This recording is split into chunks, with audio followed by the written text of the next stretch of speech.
సంబంధించినటువంటి విషయాలన్నీ కూడా వేదికమైనటువంటి అధికారులు బాగా చక్కగా వివరించారు. ముఖ్యంగా ఎన్నికలకు ముందు చంద్రబాబు నాయుడు గారు ఏదైతే మాట చెప్పారో, సూపర్ 6 పథకంలో ఏవైతే ఆనాడు ఆయన ప్రకటించడం జరిగిందో దాంట్లో భాగంగా ఉన్నటువంటి అన్నదాత సుఖీభవ 20,000 రూపాయలు ఒక సంవత్సరం రైతు ఖాతాలో నేను జమ చేస్తానని చెప్పి ఆ రోజు ఇచ్చిన మాట ప్రకారం ఈ రోజు 3వ విడత, మొదటి 2 విడతలు 14,000, 3వ విడత 6,000తో కలిపి 20,000 రూపాయలు ఇప్పుడే రైతుల అకౌంట్ లో జమ చేయడం జరిగింది. రైతాంగానికి సంబంధించి పూర్తి స్థాయిలో ఈ ప్రాంతంలో అటు సాగునీటి కావచ్చు, అటు పండించేటువంటి పంట గిట్టుబాటు ధర కలిగించేదానికి కావచ్చు, అటు పండించేటువంటి పంటను సక్రమంగా సరైన టైంలో మార్కెట్ తీసుకెళ్లేటువంటి రహదారులకు సంబంధించినటువంటి సౌకర్యాలు కావచ్చు, ఇవన్నీ కూడా రాబోయే 1-2 సంవత్సరాల్లో మన పలమనేరు నియోజకవర్గంలో పూర్తి స్థాయిలో 100% కంప్లీట్ చేసేదానికి ఈ ప్రభుత్వం పూర్తి స్థాయిలో కృతనిశ్చయంతో ఉందని చెప్పే సందర్భంగా కూడా మీ దృష్టికి తెస్తా ఉన్నా.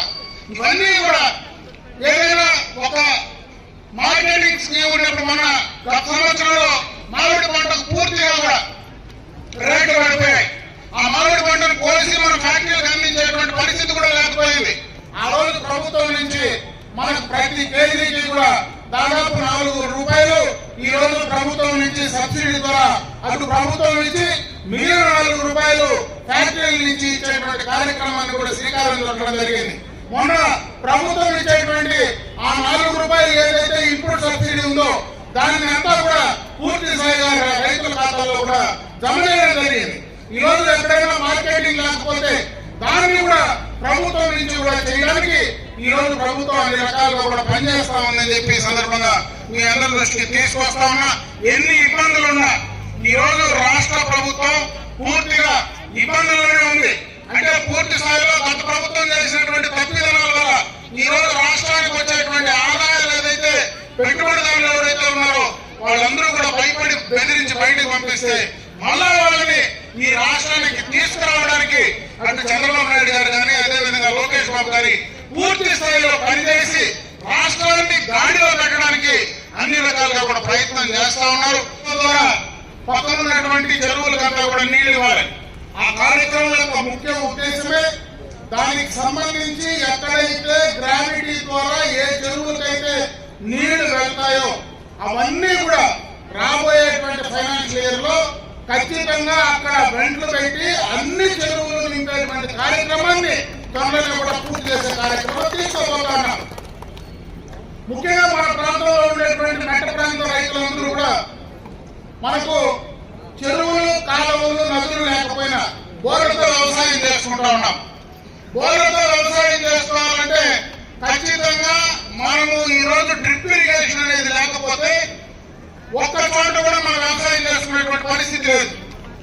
ఈ డ్రిప్ ఇరిగేషన్ అనేటువంటి కార్యక్రమాన్ని ఈ దేశంలో మన రాష్ట్రంలో పరిచయం చేసిందే చంద్రబాబు నాయుడు గారు మొట్టమొదటి ముఖ్యమంత్రిగా. గడిచిన 5 సంవత్సరాల్లో డ్రిప్ ఇరిగేషన్ సంబంధించి ఎక్కడ కానీ ఒక మూల, ఒక పిచ్చి ఏది కూడా ఒక వైరు కానీ డ్రిప్ పరికరాలు కానీ ఇచ్చినటువంటి పాపన వల్ల ఇంటిగ్రేటెడ్ మార్కెట్ ఫెసిలిటీ కావాలని చెప్పి ఆ రోజు మనము ఫౌండేషన్ కూడా వేయడం జరిగింది. అయితే గత 5 సంవత్సరాల్లో దాన్ని పూర్తిగా కూడా వదిలేసిన ఈ రోజు మళ్ళీ ఆ మార్కెట్ కావాల్సినటువంటి 33 ఎకరాల స్థలాన్ని మళ్ళీ కూడా మొన్న కేబినెట్ లో క్లియర్ చేసి తీసుకురావడం జరిగింది. ఇది ఏదైతే నేషనల్ హైవే పక్కన ఉంటే మనకు వచ్చేటువంటి వ్యాపారస్తులు ఈ ప్రాంతానికి వస్తే వాళ్లకు ఆ మార్కెటింగ్ ఫెసిలిటీ ద్వారా రైతులకు గిట్టుబాటు ధర తీసుకురావడానికి ఎక్కువ మంది వ్యాపారస్తులు ఈ ప్రాంతానికి వస్తే గిట్టుబాటు ధర తీసుకురావడానికి అవకాశాలు ఉన్నాయనేటువంటి ఉద్దేశంతో దానిపైన కూడా ప్రత్యేకమైనటువంటి దృష్టి ఈ రోజు ఈ ప్రభుత్వం పెడతా ఉందని చెప్పి సందర్భంగా మీకు దృష్టికి తెస్తాం. ఎన్ని ఇబ్బందులున్నా గత ప్రభుత్వం చేసినటువంటి ఆర్థిక విధ్వంసం వల్ల ఈ రాష్ట్ర ఆర్థికంగా నష్టపోయినా సంక్షేమ పరంగా ఏదైతే చంద్రబాబు నాయుడు గారు ఇచ్చినటువంటి మాట